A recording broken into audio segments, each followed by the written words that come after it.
Bayangkan ini, triliunan rupiah uang Indonesia menghilang tiap tahun, bukan karena korupsi dalam negeri, tapi karena bocornya sistem lewat negeri tetangga. Sebuah skema finansial canggih yang tak terlihat mata telanjang. Skema ini selama bertahun-tahun berjalan diam-diam, tetapi dampaknya brutal. Kas negara bolong, pelaku bisnis lokal megap-megap, dan Indonesia kehilangan kedaulatannya secara ekonomi. Inilah fakta yang bikin darah mendidih. Indonesia baru saja membongkar jaringan offshore canggih yang mengalirkan kekayaan nasional ke Singapura. Tapi siapa pelakunya? Kenapa Singapura jadi pelabuhan uang gelap itu? Dan kenapa baru sekarang pemerintah Indonesia berani buka suara? Tonton sampai akhir karena video ini akan mengungkap strategi tersembunyi yang selama ini dimanfaatkan elit dan perusahaan multinasional untuk mengakali pajak, menyembunyikan keuntungan, dan melarikan dana dalam jumlah lebih dari 1.000 triliun rupiah per tahun. Ini bukan teori konspirasi, ini realita kejam yang disusun rapi lewat regulasi antar negara. Jangan sampai Anda jadi korban berikutnya dari sistem yang dibiarkan diam-diam menguras negeri. Skema offshore, mesin penghisap kekayaan Indonesia. Selama puluhan tahun, Singapura telah menjadi surganya dana-dana gelap.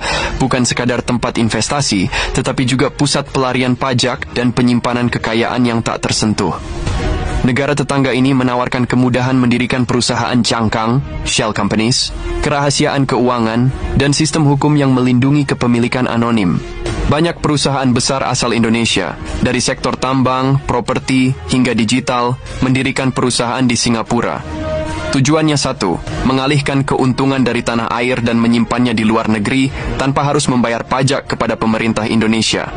Dalam investigasi yang baru dirilis Kementerian Keuangan, disebutkan bahwa dana lebih dari 1.000 triliun rupiah per tahun hilang karena praktik penghindaran pajak lewat skema offshore ini.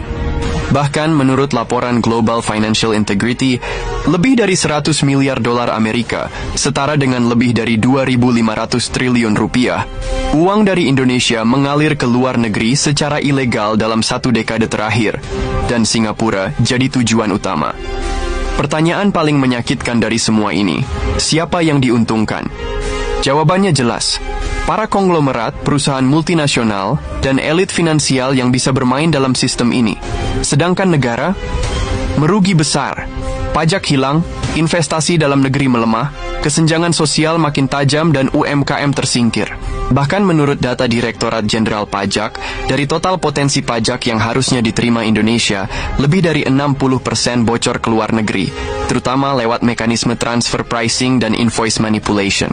Perusahaan-perusahaan raksasa menggunakan teknik licik bernama transfer pricing, yaitu menjual barang atau jasa antar perusahaan yang masih satu grup tapi beda negara, tentu saja dengan harga yang dimanipulasi. Contoh, perusahaan tambang asal Indonesia menjual batu bara ke perusahaan afiliasinya di Singapura dengan harga sangat rendah. Lalu perusahaan di Singapura menjual kembali ke pasar dunia dengan harga pasar.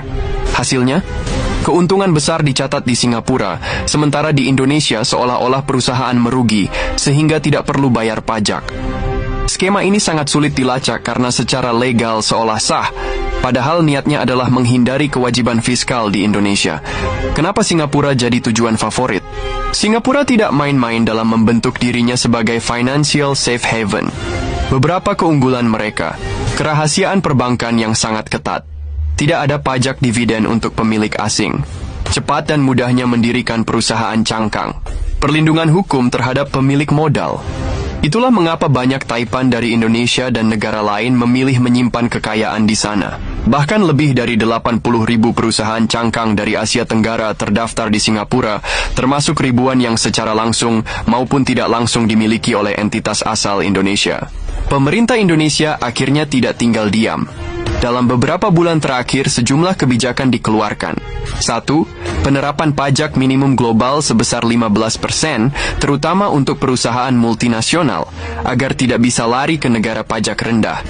2. Perjanjian pertukaran data keuangan otomatis dengan Singapura yang mulai diperketat sejak tahun 2022. 3. Pemanggilan sejumlah perusahaan besar untuk audit dan klarifikasi terkait transfer pricing dan pelarian dana. 4. pembentukan Satgas Khusus Aset Finansial Luar Negeri untuk melacak dana dan aset warga negara Indonesia di luar negeri. Menko Maritim dan Investasi serta Menteri Keuangan bahkan secara terbuka menyatakan bahwa Indonesia rugi lebih dari 1,5 triliun rupiah per hari akibat praktik ini, dan pemerintah akan mengejar sampai ke ujung dunia jika perlu. Kasus ini bukan hanya tentang uang, tapi juga tentang kedaulatan. Ketika kekayaan negara bisa dialirkan keluar oleh segelintir elit, maka sebenarnya Indonesia kehilangan kontrol atas ekonominya sendiri. Lebih jauh lagi, Singapura sebagai negara tetangga yang selama ini menjadi mitra dagang utama justru berperan sebagai pusat pelarian dana ilegal. Ini menciptakan ketegangan diplomatik yang perlahan mulai muncul. Sejumlah pihak bahkan mendorong Indonesia untuk meninjau ulang perjanjian ekonomi bilateral dengan Singapura, khususnya yang berkaitan dengan investasi dan perpajakan.